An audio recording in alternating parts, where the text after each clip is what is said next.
The U87 microphone came out and caused a lot of fuss on Gearspace and other forums.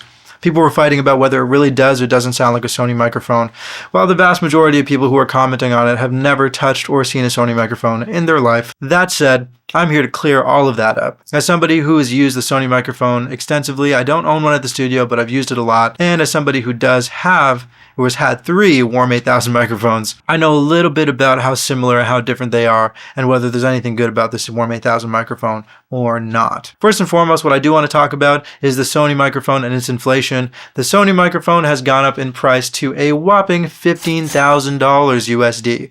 $15,000.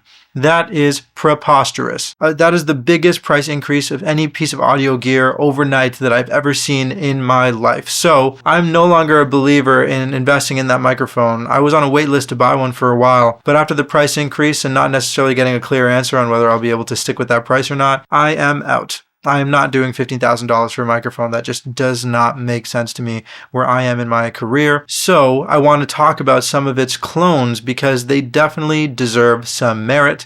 They deserve some credit. First and foremost, I want to cover its most famous clone, the U87. Does this microphone sound like the Sony microphone? I'm sure you guys have pulled up some comparison videos. There's some good ones online where you hear the differences between the War mic and the Sony mic. There are indeed differences between the two microphones. But what I want to say about the Sony microphone that's both good and bad is that when it's compared to other microphones, it tends to shine because it sounds more finished. That microphone is almost like a mixing cheat code because it already has a lot of air, it has a lot of presence, it almost sounds like it's already parallel compressed because of how full and forward it is, and it's just got a lot of mojo and magic to it. It sounds like it's been saturated and the tubes are really nice and it's really smooth but also crystal clear and can be a little harsh sometimes. Well, it's not actually technically very smooth at all. It just helps smoother voices really shine. Now when comparing it to the U8000 microphone back to back, you've probably noticed that the Warm microphone's a little bit more subdued. It's a little bit less airy, it's a little bit less aggressive, and it's got a little bit less fullness in the low end. But is this really a problem? I don't think so. The ironic thing about the Sony microphone, because it kind of has a pre-mixed character to it,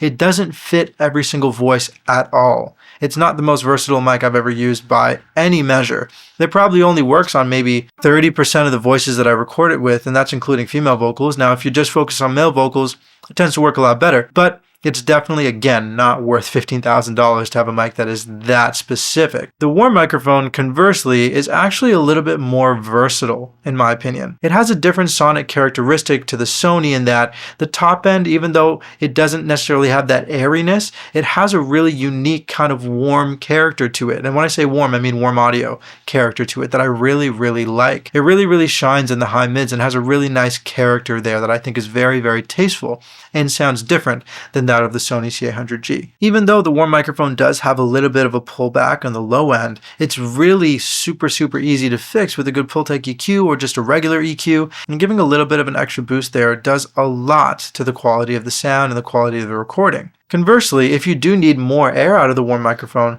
you can easily do that and add some sparkle in the mix. Just because the Sony microphone has that sparkle doesn't mean we can't give other mics that sparkle too. The biggest problem I find when people talk about the U8000 microphone is that they don't hook it up to a really expensive vocal chain, the same vocal chain that people tend to use with the Sony C800G. If you're recording a microphone through an audio interface that's $200, it's not going to give you the price of not only a C800G, but also its $10,000 vocal chain. You got to keep this in mind when you're using microphones. Do they sound identical? No. But do they both work tremendously well? Yeah, they definitely do. The Warm mic works very, very well in its own right. It definitely has a likeness to the Sony C800G, but it definitely sounds like its own thing.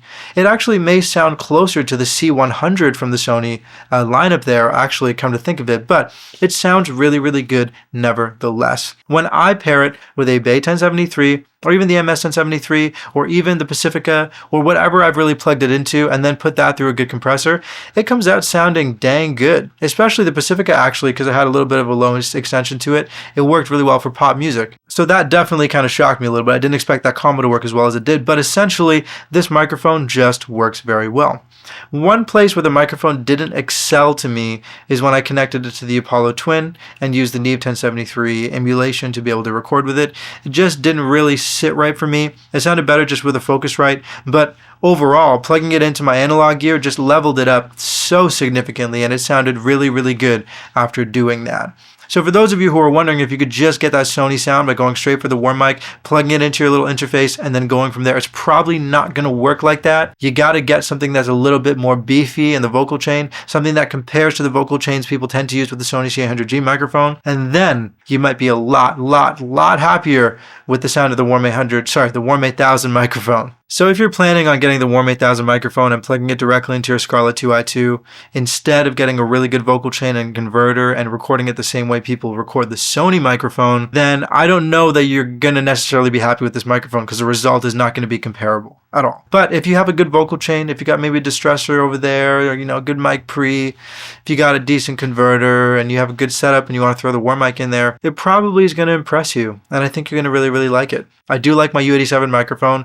I just know how to work it really well, and I have a good vocal chain for it, but I do reach for the Warm 8000 microphone quite often these days, and I'm really impressed with what it can do. Now, there is a downside to this microphone. I hope you've made it to this part of the video, because this is really important to consider. This isn't just a Warm 8000 microphone thing, this is a warm audio thing, okay? Warm audio, love you guys. You guys are doing God's work, making stuff affordable for all of us audio people. Love that. Appreciate it. The cost of doing that means that the stuff that you have might break really easily, might tap out without you doing anything to it at all. The reason I've had 3 warm microphones is because this is the only one that's worked this long. The other 2 that I had died randomly after 2 weeks of using one of them and maybe a month of using the other one. So quality control definitely might lack a little bit, but if you're going with a good reseller or retailer, you're going to be able to get a good warranty clause. Warm Audio will take care of it.